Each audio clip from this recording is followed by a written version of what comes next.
Mais bordel, c'est quoi cette merde? Mais c'est de la merde! iOS 26, c'est peut-être la mise à jour la plus inutile, illisible et inaccessible. Mais attention, une transparence révolutionnaire. Alors ?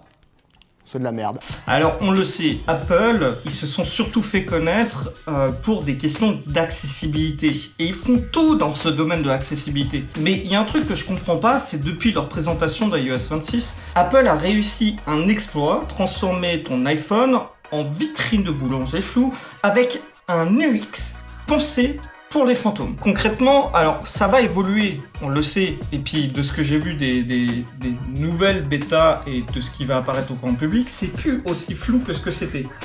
Mais ça reste quand même inaccessible. Ils ont appelé ça Liquid Glass. L'esthétique n'est pas fait pour le handicap visuel en fait. Liquid Glass, pour eux, c'est transparence. C'est un filtre flou, flasque, Fashion Week qui donne à tout ton système l'aspect d'un aquarium nettoyé avec de la salive. Dans tout ça, on a des arrière-plans qui sont flous. Les boutons, tu les vois s'ils regardent à droite. En regardant à gauche, tu ne les vois plus. Quand je regarde comme ça, on me voit. Si je regarde comme ça, on me voit plus. On me voit, on me voit plus. On me voit, on me voit plus. On me voit plus, on me voit. Super. On me voit plus. On me voit plus, on me voit. On me voit, on me voit plus. On me voit un peu, on me voit plus. On me voit.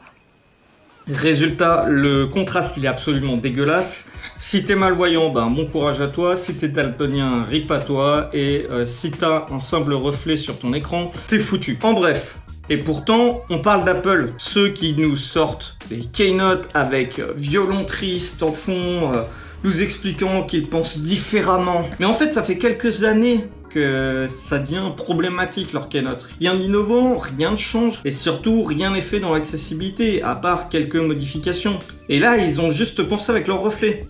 Pour rester poli. La bibliothèque d'Apple, toujours aussi nulle, mais maintenant floue. Ce qui est vachement pratique quand on cherche une application ou tout simplement qu'on cherche un document. La bibliothèque d'app, à la base, l'idée était bonne, hein, centraliser toutes les applis, organiser automatiquement, te faire gagner du temps, mais dans la vraie vie, c'est un purgatoire numérique, un foutoir trié par un bot stagiaire sans aucune personnalité possible. Alors je parle pas de l'App Store, je parle vraiment de la bibliothèque d'app, là où on a toutes les apps qui se rangent automatiquement dans nos tablettes, nos iPads ou notre téléphone iPhone. Le problème numéro 1, c'est que aucune catégorie peut être modifiée manuellement. C'est impossible. Tu veux déplacer une app dans une autre catégorie, tu ne peux pas. Parce que Tim Cook a dit que c'est le système qui décide. Donc ton appli de notes médicales, elle finit dans divertissement. Ton app de formation, dans jeu, et ton app de lecture, elle n'est nulle part visible, sauf si tu tapes son nom. T'as un bordel! Donc le problème numéro 2, c'est est-ce qu'il y a quelqu'un qui l'utilise réellement? Parce que moi, quand ça a été inventé, ça a été « Ah, c'est génial, ça va pas être sur la page d'accueil », mais en soi, je connais personne qui s'en sert.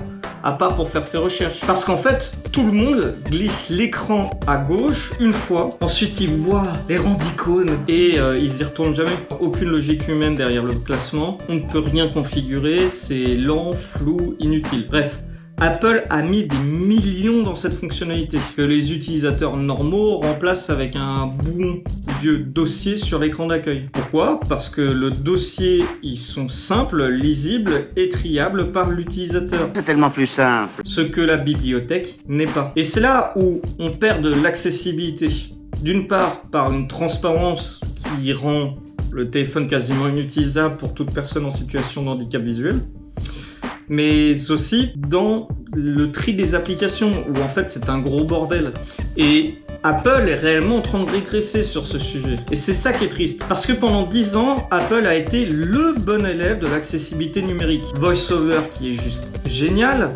Le contraste qui était hyper élevé et qui permettait à chacun de voir très bien les boutons et les applications. L'accessibilité intégrée dès la conception.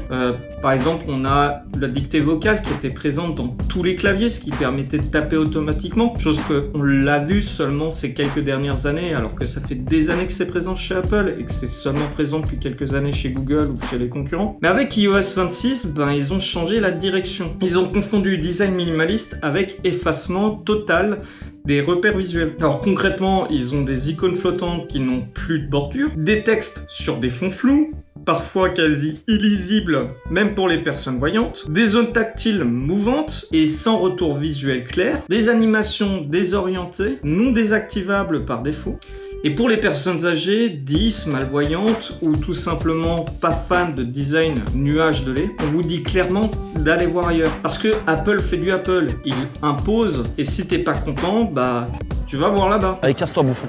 Donc qu'est-ce qu'aurait pu faire Apple et pourquoi est-ce qu'ils font ça? Ils font ça parce qu'ils veulent se rapprocher de l'Apple Vision, leur fameux casque qui fonctionne pas parce que personne veut porter ça sur son crâne pendant 8 heures d'affilée et tout simplement parce que c'est un foutoir pas possible. Ça coûte 4000 balles et vous êtes obligé d'avoir une batterie avec un câble. Paye ta portabilité. En plus le casque est hyper lourd pour l'avoir essayé donc bref c'est pas hyper accessible. Et on le voit, Facebook se casse la gueule depuis plusieurs années avec leur délire de métaverse. Donc on n'y est pas pour aujourd'hui et ça va pas se développer demain, potentiellement dans quelques années, mais personnellement j'y crois pas. Pour des questions d'inclusion, d'accessibilité, par contre effectivement je crois beaucoup plus en la réalité augmentée, que ce soit par les lunettes comme le prouvent aujourd'hui un certain nombre de constructeurs. Donc qu'est-ce qu'ils auraient pu faire? Tout simplement ajouter une personnalisation complète dans la bibliothèque d'apps, c'est-à-dire déplacer manuellement des apps dans des catégories, création de catégories personnalisées, bref, déjà rien que ça aurait amélioré l'accessibilité. Alors que ça fait déjà 4 ans que c'est un bordel. Offrir un accès rapide aux fonctions tri et recherche intelligente, suggestions basées sur ton usage réel, pas sur des logiques de la bibliothèque d'app ou de catégories abstraites décidées par le stagiaire de Palo Alto. Alors Apple, ils font des solutions d'usage. Ils répondent à des problématiques d'usage du quotidien de tout le monde. Et c'est là-dedans qu'ils sont bons. Le problème pour moi, c'est qu'ils se sont perdus en route. Pas de vraies innovations depuis quelques années, une accessibilité en berne et qui part en cacahuète, une IA qui aujourd'hui a du mal à se développer parce qu'ils essayent de faire ça en natif pour protection des données et là-dessus c'est assez ouf ce qu'ils veulent faire et pour autant malheureusement ils se font dépasser. Alors faut pas se craindre, hein. Apple reste la boîte tech la plus valorisée au monde, mais Apple nous a pondu un iOS 26 comme on sort un flan cosmétique, brillant, mou, sans saveur et surtout pas digeste pour les gens qui ont besoin de clarté. C'est censé être du haut de gamme, mais on dirait des designs Ikea sans la notice. Du verre liquide dans les yeux et zéro main tendue pour les gens qui n'ont pas une vision 20 sur 10, plus filtre Instagram intégré dans la rétine. Bref, Apple voulait que ça brille, résultat, ça éblouit et on n'y voit rien.